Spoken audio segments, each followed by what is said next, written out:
Assalamualaikum warahmatullah. Hari ini pagi-pagi Encang udah rapi. Pakai baju sadaria. Baju sadaria itu baju koko, peci hitam sama kain.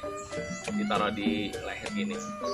Apa pasal nih hari ini begini? Pagi-pagi udah rapi karena Encang pengen hadir di acara halal bihalal keluarga besar Batua Haji Abdul Majid bin Haji Nain, atau sering dikenalnya dengan nama Batua Lurah Majid di Cepete.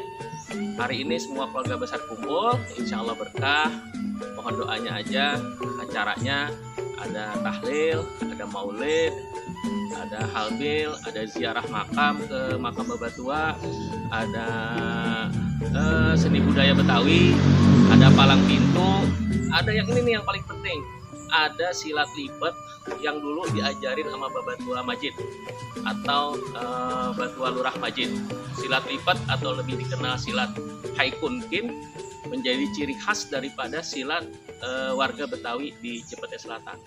Udah antar Encang kesiangan. Assalamualaikum.